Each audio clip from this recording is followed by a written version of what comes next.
السلام علیکم. Good to have you at Urdu audio books. حاضر خدمت ہے ابو یحییٰ کا ناول آخری جنگ، ایپیسوڈ 11. بزرگ چلے گئے مگر میرے دل میں ان کی باتیں سن کر عجیب احساسات پیدا ہو گئے. نہ جانے کیوں میرا دل کہہ رہا تھا کہ وہ ٹھیک ہیں اور میرے والد اور دادا بالکل غلط ہیں. ان کے جانے کے بعد میرے والد اور دادا آپس میں بحث کرنے لگے. میں ان سے نظریں بچا کر گھر سے باہر نکلا اور بستی سے باہر جانے والے راستے پر ان بزرگ کی تلاش میں چل پڑا. بستی سے باہر وہ مجھے مل گئے. وہ مجھے دیکھ کر بہت خوش ہوئے. انہوں نے مجھے بتایا کہ وہ میرے پردادا کے چھوٹے بھائی ہیں. ان کا نام فارس تھا. وہ ان لوگوں میں سے تھے جو یہودی ربیوں کے خاندان سے ہونے کے باوجود عیسیٰ ابن مریم پر ایمان لے آئے تھے. انہوں نے عیسیٰ ابن مریم کے زمانے اور حالات کے بارے میں جو کچھ بتایا اس نے میری زندگی کو بدل کر رکھ دیا، کیونکہ جو کچھ عیسیٰ ابن مریم نے کہا تھا اور جو میرے پردادا نے مجھے بتایا وہ حرف بحرف پورا ہو چکا ہے. مجھے اپنے پردادا کی بات پر اس وقت بھی یقین آ گیا تھا جب انہوں نے عیسیٰ ابن مریم کی زندگی کے واقعات اور پیشن گوئیاں مجھے سنائی تھیں. اور اب جب میں یہ تحریر لکھ رہا ہوں میرا یقین اور بڑھ گیا ہے، کیونکہ جو باتیں اس وقت تک پوری نہیں ہوئی تھیں وہ اب پوری ہو گئی ہیں. داؤد یہیں تک پہنچا تھا کہ عبداللہ نے اسے رکنے کا اشارہ کیا. وہ کچھ پوچھنا چاہتا تھا. داؤد، یہ سب بہت دلچسپ اور اہم ہے، مگر کیا آپ بتا سکتے ہیں کہ یہ گفتگو متعین طور پر کس زمانے میں ہو رہی ہے؟ میں چاہتا ہوں کہ تاریخی طور پر بھی میں واضح رہوں. جی، آپ کا سوال درست ہے. میرے لیے بھی یہ بات بہت اہم تھی کہ اس میں کس وقت اور زمانے کا حوالہ دیا جا رہا ہے. جیسا کہ میں نے کچھ دیر پہلے بتایا کہ حضرت عیسیٰ کے بعد یہود نے رومیوں کے خلاف ایک زبردست بغاوت کی تھی. جی ہاں، مجھے معلوم ہے. اس بغاوت کو کچلنے کے لیے رومی حکمران نیرو نے جنرل ویسپیسین کو بھیجا، جس کے بیٹے ٹائٹس نے اس بغاوت کو کچل ڈالا اور یروشلم کو تباہ و برباد کر کے رکھ دیا. جی، اس بغاوت میں لاکھوں یہودیوں کا قتل عام ہوا تھا اور زبردست تباہی پھیلی تھی. مگر یہودی اس عظیم تباہی کے بعد بھی خاموش نہیں بیٹھے، کیونکہ جو کچھ آپ نے مجھے غرناطہ میں بتایا تھا اور جو کچھ اس تحریر میں صدوق نے لکھا ہے وہ ایک ہی بات تھی. یعنی یہود اپنی تباہی کی اصل وجہ کو نہیں سمجھ سکے تھے. وہ رومیوں کے ظلم و ستم کو دیکھ رہے تھے، مگر یہ فراموش کر چکے تھے کہ یہ ظلم دراصل ان کی اخلاقی پستی کے بنا پر اللہ کا عذاب بن کر ان پر نازل ہوا ہے. یہود بغاوت اور جنگ کو نجات کا راستہ سمجھ رہے تھے، مگر سمجھانے والے ان کو یہ سمجھا رہے تھے کہ نجات کا راستہ ایمان اور اخلاق کے راستے کو اختیار کرنا ہے. غلبے کے اسباب اللہ تعالیٰ اس کے بعد خود بخود پیدا کر دیں گے، مگر یہود نے ان سمجھانے والوں کی باتوں کو نہیں مانا. نتیجہ یہ نکلا کہ پہلی بدترین تباہی کے بعد بچے کچے یہود کی اگلی نسل جب اسی سوچ کے ساتھ پروان چڑھی تو اس نے دوبارہ شدید بغاوت کر دی. اس دفعہ ان کے لیڈر برخوخبہ نے مسیح ہونے کا دعویٰ بھی کر دیا. جی ہاں، یہی یہود کا بنیادی مسئلہ تھا. عبداللہ نے اس کی تائید کرتے ہوئے کہا. انہوں نے حضرت عیسیٰ کا انکار اسی وجہ سے کیا تھا کہ وہ جس مسیح کا صدیوں سے انتظار کر رہے تھے اس کا نقشہ ان کے ذہن میں یہ تھا کہ وہ ایک فوجی جرنیل ہوگا جو رومیوں سے لڑ کر ان کو غلبہ اور اقتدار دلائے گا. جب سیدنا مسیح تشریف لائے تو آپ نے اللہ کے اصل قانون کے مطابق ان کو ایمان و اخلاق کی دعوت دی. وہ لوگ اگر یہ دعوت اسی طرح قبول کرتے جس طرح مکے میں صحابہ کرام نے قبول فرمائی تھی تو واقعی صحابہ کرام کی طرح ان کو بھی غلبہ اور اقتدار دے دیا جاتا. مگر یہودی لیڈرشپ کو یہ لانگ روٹ کچھ پسند نہیں آیا. عبداللہ نے ہنستے ہوئے اس کی تصویب کی. ہاں، یہ لانگ روٹ کبھی کسی کو پسند نہیں آتا. ہم انفرادی اور اجتماعی دونوں سطحوں پر شارٹ کٹ ڈھونڈنے کے عادی ہو چکے ہیں. جی بالکل. انہوں نے آپ کی مخالفت شروع کر دی. سیدنا مسیح چونکہ پیغمبر تھے اس لیے اس متکبرانہ روش کے جواب میں انہوں نے یہودی لیڈرشپ کی اخلاقی حیثیت کے بقیے کھیڑ کر رکھ دیے، چنانچہ وہ آپ کی جان کے درپے ہو گئے۔ اللہ نے تو اپنے پیغمبر کو بچا لیا، لیکن یہود مستحق عذاب ہو گئے۔ جی ہاں، یہ عذاب جیسا کہ حضرت عیسیٰ نے پیشن گوئی کر دی تھی، یروشلم کی تباہی کا سبب بن گیا، مگر یہود ابھی بھی اصلاح پر تیار نہیں ہوئے۔ چنانچہ جس زمانے کا صدوق ذکر کر رہا ہے، اس زمانے میں ان کی اگلی نسل اپنی اصلاح کرنے کے بجائے بغاوت پر تیار ہو گئی۔ برکوخبا کی شکل میں ایک لیڈر ان کو مل گیا۔ جس زمانے میں صدوق کو اس کے دادا کے چچا ملے، وہ وہی زمانہ تھا جب برکوخبا کی بغاوت شروع ہو چکی تھی اور ابتدا میں کئی علاقوں پر ان کا قبضہ ہو چکا تھا، اور یہود کو یقین ہو گیا تھا کہ یہی وہ مسیح ہے جو ان کو رومیوں سے نجات دے گا۔ مگر صدوق کے پردادا نے اسے بتا دیا تھا کہ یہ بغاوت ایک اور بڑی تباہی پر ختم ہوگی، کیونکہ حضرت عیسیٰ علیہ السلام اللہ تعالیٰ کا فیصلہ سنا کر رخصت ہوئے ہیں۔ ایمان و اخلاق کے بغیر کوئی غلبہ ممکن نہیں ہے۔ چنانچہ بعد میں ان کی بات بالکل درست ثابت ہوئی، اور اس بغاوت کے بعد بچے کچے یہود کو مکمل طور پر فلسطین سے نکال دیا گیا، اور ذلت اور رسوائی ان پر مسلط ہو گئی۔ چنانچہ اسی جلا وطنی کے عالم میں صدوق نے ساری داستان لکھی، جو بعد میں نسل در نسل آگے منتقل ہوتی رہی، یہاں تک کہ 7ویں صدی میں آخری شخص نے اس میں اضافہ کیا اور پھر ان کو ان غاروں میں محفوظ کر دیا جہاں سے میں نے ان کو دریافت کیا تھا۔ چلیے پھر آگے کی داستان سنائیے، عبداللہ نے پرشوق انداز میں کہا۔ وہ یہ داستان سننے کے لیے بے چین تھا۔ کیا بہتر نہیں ہوگا کہ ہم باقی بات کل کر لیں؟ دراصل سفر کی تکان یا نہ جانے کس بد احتیاطی کی بنا پر مجھے کچھ بخار محسوس ہو رہا ہے۔ پھر آپ ایسا کیجئے کہ 1-2 دن مکمل آرام کیجئے، میں آپ کو ڈاکٹر کے پاس لے چلتا ہوں۔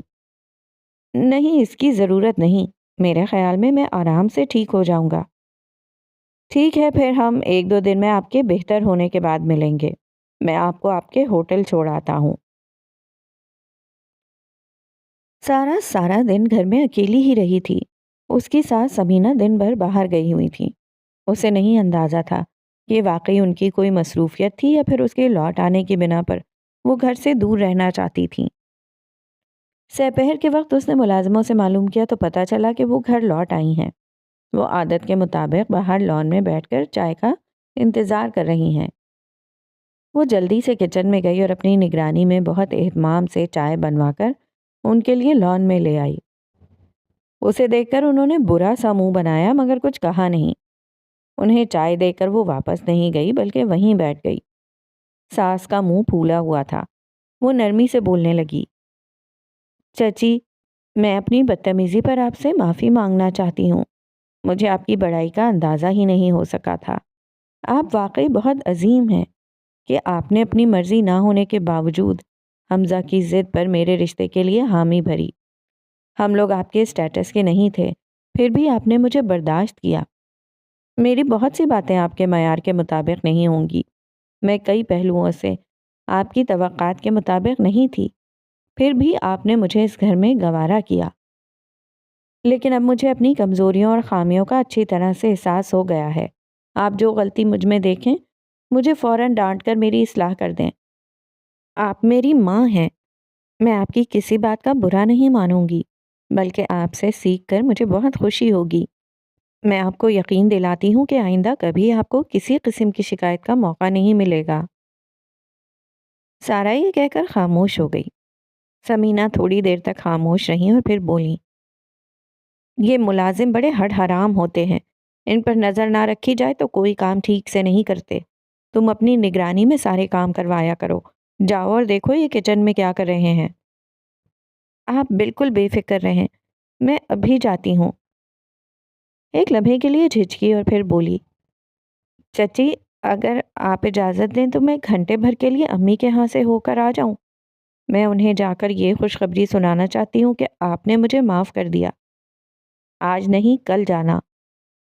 ساس نے تحکمانہ انداز میں فیصلہ سنایا تو وہ خوش دلی سے بولی، جیسا آپ کا حکم۔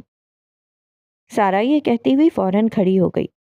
وہ کچن کی سمت جاتے ہوئے سوچ رہی تھی کہ اس نے آخر کار کوڑے مار مار کر اس چھٹے شخص کو گھر سے بھگا ہی دیا۔ سارا کا فون بجا۔ اس نے نمبر دیکھا تو اس کی والدہ جمیلہ کا فون تھا۔ اس نے فون اٹھا کر ان کو سلام کیا۔ جمیلہ نے چھوٹتے ہی پوچھا، بیٹا کیسی ہو، سب خیریت ہے؟ صبح تمہارے فون کے بعد سے میں بہت پریشان ہو گئی تھی۔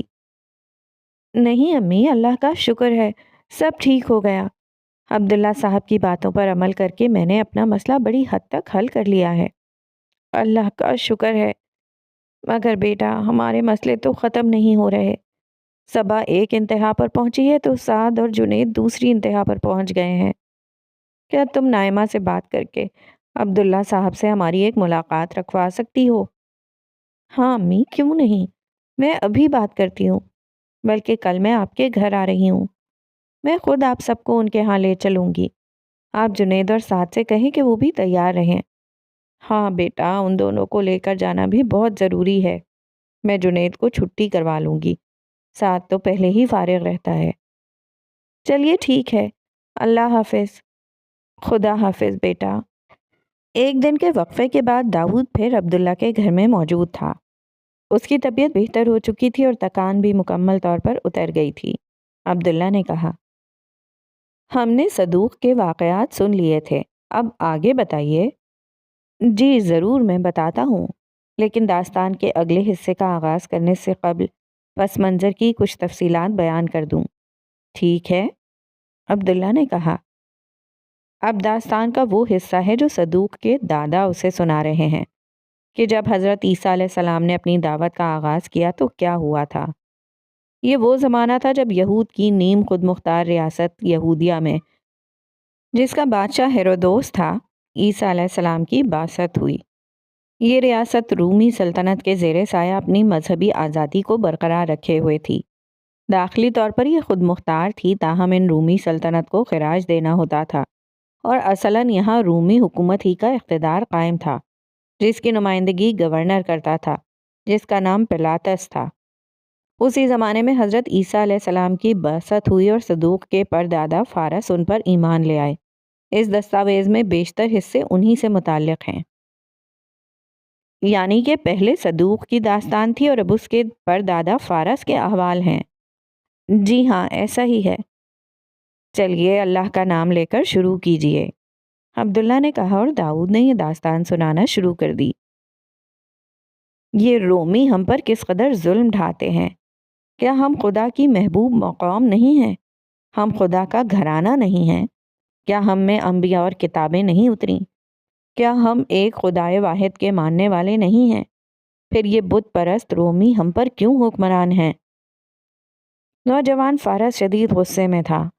وہ ابھی گھر لوٹا تھا اور اپنے والد کو روم کے نئے گورنر پلاطس کی آمد کا واقعہ سناتے ہوئے جذباتی ہو گیا تھا۔ فلسطین کی سرزمین خدا نے ہمیں دی ہے۔ ہمارے آباء و اجداد صدیوں سے یہاں بستے آئے ہیں۔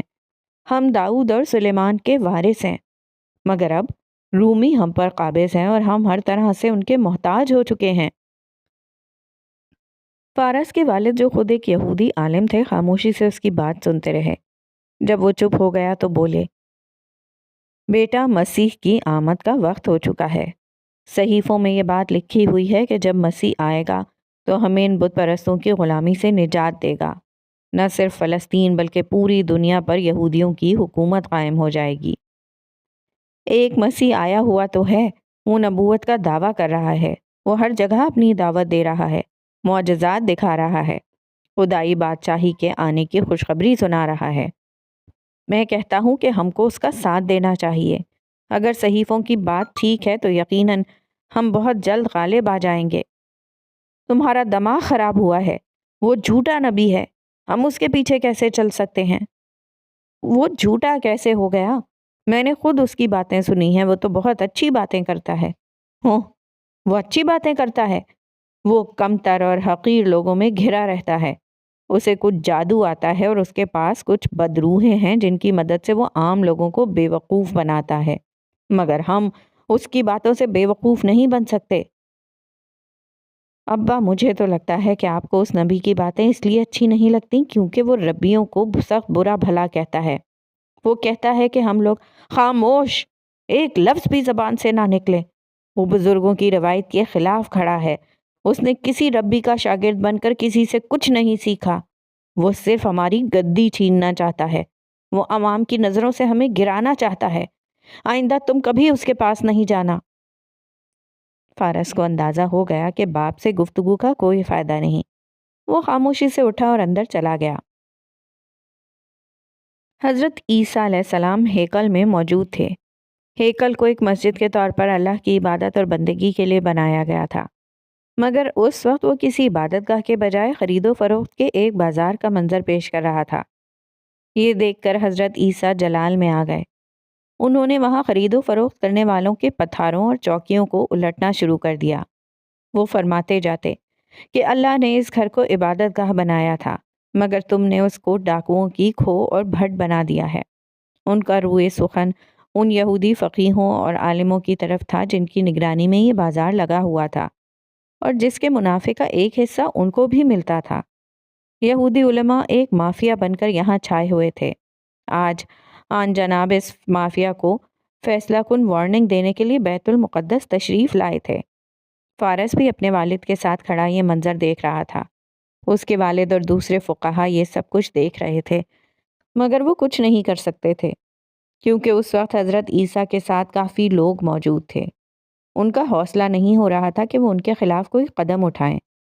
فارس کے والد نے غصے سے باقی فقیہوں کو دیکھتے ہوئے کہا، یہ ہماری توہین کر رہا ہے، اسے نہیں پتا کہ ہم ابراہیم کی اولاد ہیں۔ حضرت عیسیٰ نے ان کی یہ بات سن لی اور بلند آواز سے اسے جواب دیا، کیا تمہیں یحییٰ کی بات یاد نہیں؟ اے سانپ کے بچوں، تمہیں کس نے جتا دیا کہ آنے والے غضب سے بھاگو؟ اپنے دلوں میں یہ خیال نہ کرو کہ ابراہیم ہمارے جد امجد ہیں، کیونکہ میں تم سے کہتا ہوں کہ پروردگار عالم ان پتھروں سے ابراہیم کے لیے اولاد پیدا کر سکتے ہیں۔ حضرت عیسیٰ یہ کہہ کر ہیکل سے باہر نکل گئے۔ ان کے شاگرد بھی ان کے پیچھے پیچھے باہر آ گئے۔ فارس بھی خاموشی سے اپنے باپ کے پاس سے کھسک کر ان لوگوں کے ساتھ باہر چلا گیا۔ وہاں حضرت عیسیٰ کے گرد ایک مجمع لگا تھا، ان میں عام لوگ بھی تھے اور ان کے شاگرد بھی۔ فارس لوگوں کے ساتھ کھڑا ہو گیا اور سننے لگا کہ حضرت عیسیٰ کیا کہہ رہے ہیں۔ وہ فرمانے لگے، فقیہ اور فریسی موسیٰ کی گدی پر بیٹھے ہیں، بس جو کچھ وہ تمہیں بتائیں وہ سب کرو اور مانو، لیکن ان کے سے کام نہ کرو، کیونکہ وہ کہتے ہیں اور کرتے نہیں۔ وہ ایسے بھاری بوجھ جن کا اٹھانا مشکل ہے باندھ کر لوگوں کے کندھے پر رکھتے ہیں، مگر آپ ان کو اپنی انگلی سے بھی ہلانا نہیں چاہتے۔ وہ اپنے سب کام لوگوں کو دکھانے کو کرتے ہیں۔ وہ ضیافتوں میں صدر نشینی اور عبادت خانوں میں اعلیٰ درجے کی کرسیوں پر بیٹھنا، بازاروں میں لوگوں سے سلام سننا اور عوام سے خود کو ربی کہلانا پسند کرتے ہیں، لیکن تم ایسا نہ کرنا۔ جو تم میں سے بڑا ہے وہ تمہارا خادم بنے، اور جو کوئی اپنے آپ کو بڑا بنائے گا وہ چھوٹا کیا جائے گا، اور جو اپنے آپ کو چھوٹا بنائے گا وہ بڑا کیا جائے گا۔ یہ کہنے کے بعد سیدنا مسیح نے ہیکل کے دروازے کی طرف دیکھا۔ کچھ یہودی فقیہ اور علماء وہاں کھڑے حضرت عیسیٰ کو گھور رہے تھے۔ ان پر نظر ڈال کر آپ نے فرمایا، اے منافقوں، فقیہوں اور فریسیوں، تم پر افسوس کہ اللہ کی بادشاہی لوگوں پر بند کرتے ہو، کیونکہ نہ تو آپ داخل ہوتے ہو اور نہ داخل ہونے والوں کو داخل ہونے دیتے ہو۔ حضرت عیسیٰ کا یہ جملہ اس بات کا اظہار تھا کہ کس طرح دعوت دین کے کام کو ان لوگوں نے چھوڑ رکھا ہے اور یہودیت کو ایک قومی اور نسلی مذہب بنا دیا ہے۔ پھر وہ ان کی اخلاقی حیثیت کا پول کھولتے ہوئے ارشاد فرمانے لگے، اے منافقوں، فقیہوں اور فریسیوں، تم پر افسوس کہ تم بیواؤں کے گھروں کو دبا بیٹھتے ہو اور دکھاوے کے لیے نماز کو طول دیتے ہو، تمہیں زیادہ سزا ہوگی۔ اے منافقوں، فقیہوں اور فریسیوں، تم پر افسوس کہ ایک مرید کرنے کے لیے تری اور خشکی کا دورہ کرتے ہو، اور جب وہ مرید ہو چکتا ہے تو اسے اپنے سے دونا جہنم کا فرزند بنا دیتے ہو۔ اے منافقوں، فقیہوں اور فریسیوں، تم پر افسوس کہ پودینہ اور سونف اور زیرہ پر تو عشر اور زکوٰۃ دیتے ہو، پر تم نے شریعت کی زیادہ بھاری باتوں یعنی انصاف اور رحم اور ایمان کو چھوڑ دیا ہے۔ لازم تھا کہ یہ بھی کرتے اور وہ بھی نہ چھوڑتے۔ اے اندھے راہ بتانے والوں، جو مچھر کو تو چھانتے ہو اور اونٹ کو نگل جاتے ہو۔ اے منافقوں، فقیہوں اور فریسیوں، تم پر افسوس کہ پیالے اور رکابی کو اوپر سے صاف کرتے ہو، مگر وہ اندر سے لوٹ اور ناپرہیزگاری سے بھرے ہیں۔ اے اندھے فریسی، پہلے پیالے اور رکابی کو اندر سے صاف کرو تاکہ اوپر سے بھی صاف ہو جائیں۔ اے منافقوں، فقیہوں اور فریسیوں، تم پر افسوس کہ تم سفیدی پھری ہوئی قبروں کی مانند ہو، جو اوپر سے تو خوبصورت دکھائی دیتی ہیں مگر اندر مردوں کی ہڈیوں اور ہر طرح کی نجاست سے بھری ہیں۔ اسی طرح تم بھی ظاہر میں تو لوگوں کو پرہیزگار دکھائی دیتے ہو مگر باطن میں منافقت اور بے دینی سے بھرے ہو۔ حضرت عیسیٰ یہ فرما رہے تھے اور دروازے پر کھڑے یہودی علماء بری طرح جز بز ہو رہے تھے۔ فارس نے دیکھا کہ اس کا باپ بھی وہاں آ چکا تھا۔ وہ لوگوں کے درمیان چھپ کر کھڑا ہو گیا۔ آن جناب نے اپنی گفتگو جاری رکھی۔ لوگوں کا حال یہ تھا کہ پتا بھی گرتا تو اس کی آواز سن لی جاتی۔ وہ بالکل خاموش کھڑے سن رہے تھے۔ اے منافقوں، فقیہوں اور فریسیوں، تم پر افسوس کہ نبیوں کی قبریں بناتے اور پرہیزگاروں کے مقبرے آراستہ کرتے ہو اور کہتے ہو کہ اگر ہم اپنے باپ دادا کے زمانے میں ہوتے تو نبیوں کے خون میں ان کے شریک نہ ہوتے۔ اس طرح تم اپنی دانست میں شہادت دیتے ہو کہ تم نبیوں کے قاتلوں کے فرزند ہو۔ غرض اپنے باپ دادا کا پیمانہ بھر دو۔ لوگوں پر حضرت عیسیٰ کی باتوں کا مطلب خوب واضح ہو رہا تھا۔ یہود اپنے زمانے کے انبیاء اور نیکی کی طرف بلانے والوں کے بدترین دشمن ہو جاتے اور ان کو قتل کرتے یا ان کو جھٹلاتے۔ تاہم اگلی نسل کے آتے آتے یہ لطیفہ ہو جاتا کہ لوگ ان سابقہ انبیاء اور صلحاء کی تعظیم و تسلیم کرتے، لیکن اپنے زمانے کے صلحاء کے ساتھ وہ وہی سلوک کرتے جو ان کے باپ دادا نے اپنے زمانے کے صلحاء کے ساتھ کیا تھا۔ حضرت عیسیٰ کا اشارہ اسی طرف تھا۔ وہ اسی غضبناک انداز میں گفتگو کرتے رہے اور کسی کو مجال نہ تھی کہ دم مارے۔ یہ نبی کا کلام نہیں بلکہ نبی کی زبانی خدا کے غضب کا ظہور تھا۔ اے سانپوں، اے افی کے بچوں، تم جہنم کی سزا سے کیوں کر بچو گے؟ اس لیے دیکھو میں نبیوں اور داناؤں اور فقیہوں کو تمہارے پاس بھیجتا ہوں۔ ان میں سے تم بعض کو قتل اور مصلوب کرو گے اور بعض کو اپنے عبادت خانوں میں کوڑے مارو گے اور شہر بہ شہر ستاتے پھرو گے تاکہ سب پرہیزگاروں کا خون جو زمین پر بہا گیا تم پر آئے، دیانتدار حابیل کے خون سے لے کر برکیہ کے بیٹے زکریا کے خون تک، جسے تم نے مقدس اور قربان گاہ کے درمیان قتل کیا۔ میں تم سے سچ کہتا ہوں کہ یہ سب کچھ اس زمانے کے لوگوں پر آئے گا۔ یہ سن کر ہیکل کے دروازے پر کھڑے فقہا سے برداشت نہ ہو سکا اور وہ واپس ہیکل کے اندر چلے گئے۔ آن جناب نے بڑی حسرت کے ساتھ ہیکل کی بلند دیواروں کو دیکھا اور فرمایا، اے یروشلم، اے یروشلم، تو جو نبیوں کو قتل کرتا ہے اور جو تیرے پاس بھیجے گئے ان کو سنسار کرتا ہے، کتنی بار میں نے چاہا کہ جس طرح مرغی اپنے بچوں کو پروں تلے جمع کر لیتی ہے اسی طرح میں بھی تیرے لڑکوں کو جمع کر لوں مگر تم نے نہ چاہا۔ دیکھو تمہارا گھر تمہارے لیے ویران چھوڑا جاتا ہے، کیونکہ میں تم سے کہتا ہوں کہ اب سے مجھے پھر ہرگز نہ دیکھو گے جب تک نہ کہو گے کہ مبارک ہے وہ جو پروردگار کے نام سے آتا ہے۔ یہ یروشلم کی تباہی کی پیشن گوئی تھی جو اپنے وقت کے رسول نے بیت المقدس کے دروازے پر کھڑے ہو کر کی تھی۔ یہ یہود کی تقدیر کا فیصلہ تھا جو آج ان کو سنا دیا گیا تھا، مگر وہ نادان یہ سمجھنے سے بالکل قاصر تھے۔ داؤد صدوق اور اس کے پردادا فارس کی داستان سناتے ہوئے رکا اور عبداللہ سے پوچھا، ایک بات میری سمجھ میں نہیں آتی، حضرت عیسیٰ کے زمانے میں یہودیوں پر رومی واقعی ظلم کر رہے تھے، ایسے میں حضرت عیسیٰ ظالم غیر ملکی حکمرانوں اور قابضین کے خلاف تو ایک لفظ نہیں بولتے، جبکہ یہودی لیڈرشپ کو اس قدر سختی کے ساتھ نشانہ بناتے ہیں۔ یہ کیا رویہ ہے؟ میں اس کو بالکل نہیں سمجھ سکا۔ داؤد کی بات سن کر عبداللہ ہنسنے لگا۔ آپ ہنس کیوں رہے ہیں؟ لگتا ہے کہ داؤد تمہارے ماضی کا ڈیوڈ پھر زندہ ہو گیا ہے اور ایک قوم پرست یہودی کے طور پر سوال کر رہا ہے۔ یہ سن کر داؤد بھی ہنسنے لگا۔ چلیے یہی صحیح، مگر پھر بھی یہ سوال پیدا تو ہوتا ہے نا؟ بالکل پیدا ہوتا ہے۔ باخدا اگر قرآن مجید اس سوال کا جواب خود نہ دیتا تو میں بھی اس سوال کے جواب میں سخت کنفیوز ہو جاتا، مگر جیسا کہ میں تمہیں بتا چکا ہوں، اللہ تعالیٰ نے خود سورہ بنی اسرائیل کے آغاز میں اس معاملے کو درست رخ سے سمجھایا ہے۔ وہ ان سارے واقعات میں یہودیوں کو مفسدین قرار دیتے ہیں اور بت پرست اور مشرک رومیوں کی تنقید میں ایک لفظ نہیں کہتے۔ اس کا سبب یہ ہے کہ رومیوں کا غلبہ دراصل اللہ کے اس قانون کا ظہور تھا جس کی روح سے اگر یہود ایمان و اخلاق کی پستی میں گرتے تو دوسری اقوام کا ان پر غلبہ یقینی تھا۔ ایسے میں جب سیدنا یحییٰ اور میرے آقا عیسیٰ تشریف لائے تو انہوں نے اصل مسئلے کی طرف توجہ دلائی، یعنی اصل مسئلہ رومیوں کا قبضہ نہیں تھا، اصل مسئلہ ایمان و اخلاق میں یہود کی پستی تھی۔ یہود اگر اپنی اصلاح کر لیتے تو اللہ تعالیٰ رومیوں کو ذلیل کر کے وہاں سے نکلنے پر مجبور کر دیتے، مگر یہود اپنی اصلاح کرنے کے بجائے حضرت عیسیٰ کے دشمن ہو گئے اور حضرت یحییٰ کو قتل کر دیا۔ بالکل انہوں نے یہی کیا، اور اس کے بعد پھر انہوں نے نتیجہ بھگت لیا۔ آپ نے بالکل درست کہا۔ اس داستان میں فارس کے احوال میں اب یہی بات بیان ہو رہی ہے۔ ہاں میں وہ ضرور سنوں گا، مگر تم یہ دیکھو کہ حضرت عیسیٰ نے اپنی بات کہاں ختم کی تھی۔ عبداللہ کی بات سن کر داؤد دوبارہ دستاویز کو غور سے دیکھنے لگا اور بولا، ہاں ان کی بات یہاں ختم ہوئی تھی کہ یہود اپنے اصلاح کرنے والوں کو قتل کرتے رہے تھے۔ ہاں یہی وہ جرم ہے جو آخری درجے میں ناقابل معافی ہوتا ہے۔ جس وقت قوم اپنے اصلاح کرنے والوں کی جان کے درپے ہو جاتی ہے، اللہ کا غضب نازل ہو جاتا ہے۔ یہی یہود کے ساتھ ہوا۔ مگر میں جس بات پر توجہ دلا رہا ہوں وہ حضرت عیسیٰ کا آخری جملہ ہے، یعنی مبارک ہے وہ جو خداوند کے نام سے آتا ہے۔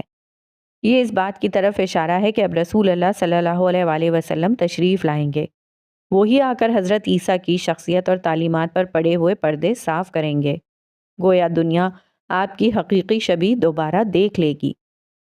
میں اس بات کا مطلب نہیں سمجھا۔ دراصل اس دور میں یہود پر اہتمام حجت کے لیے حضرت عیسیٰ کو زبردست معجزات دیے گئے تھے، جیسے مردوں کو زندہ کرنا، کوڑی اور اندھوں کو اچھا کرنا وغیرہ، مگر اس کی وجہ سے عام لوگوں میں شیاطین نے یہ گمراہی پھیلانا شروع کر دی کہ آپ میں خدائی اوصاف ہیں۔ حضرت عیسیٰ نے اس کے توڑ کے لیے اپنے شاگردوں یا حواریوں کے ذریعے بھی یہی معجزات دکھائے تاکہ عام لوگوں کو معلوم ہو جائے کہ اصل میں یہ اللہ کی قدرت ہے، نہ کہ حضرت عیسیٰ کا اپنا کوئی ذاتی وصف۔ لیکن گمراہ لوگ باز نہ آئے۔ اسی اثنا میں حضرت عیسیٰ کو آسمان کی طرف اٹھائے جانے کا فیصلہ معلوم ہو چکا تھا۔ اللہ تعالیٰ نے آپ کو یہ بھی بتا دیا تھا کہ آپ کی اپنی امت کس طرح گمراہ ہوگی اور کس طرح ان کو اللہ کا بیٹا بنا ڈالے گی، اور یہ بھی بتا دیا تھا کہ کس طرح سرکار دو عالم صلی اللہ علیہ وآلہ وسلم جب تشریف لائیں گے تو وہ آپ کی پوزیشن واضح کر کے اس گمراہی کے الزام سے آپ کو بری کریں گے۔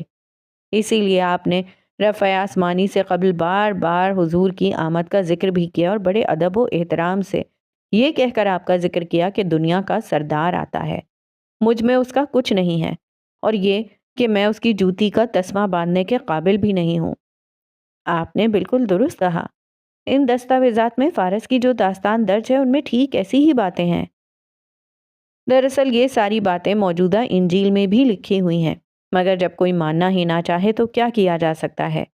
ایک جھوٹی تعویل سے انسان صاف حقائق کا انکار کر دیتا ہے۔ چنانچہ مسیحی حضرات ان سب کو حضرت عیسیٰ کی آمد ثانی کے کھاتے میں ڈال کر فارغ ہو جاتے ہیں۔ خیر اسے چھوڑیں، آگے کی داستان سنائیں۔ جی میں سناتا ہوں، بس ایک بات اور بتا دیں، یہ حضرت عیسیٰ یہودیوں کی مذہبی قیادت کو بار بار سانپ کے بچوں کہہ کر کیوں مخاطب کر رہے ہیں؟ دراصل قدیم صحیفوں میں سانپ کا لفظ اصل میں شیطان کے لیے استعمال ہوتا ہے، گویا سانپ کے بچوں سے مراد شیطان کی اولاد ہے۔ یہودی علماء ایمان و اخلاق کو چھوڑ کر ظواہر پرستی اور قوم پرستی کو سر کا تاج بنا بیٹھے۔ پہلی چیز شریعت کی روح کے خلاف ہے اور دوسری چیز دعوت دین کی قاتل ہے۔ یہ گویا شیطان کے پھندے میں پھنسنے والی بات ہے، اسی لیے اس قدر سخت اسلوب میں ان کو تنبیہ کی گئی ہے۔ اچھا اب میں سمجھا، چلیے میں آگے کی داستان بیان کرتا ہوں۔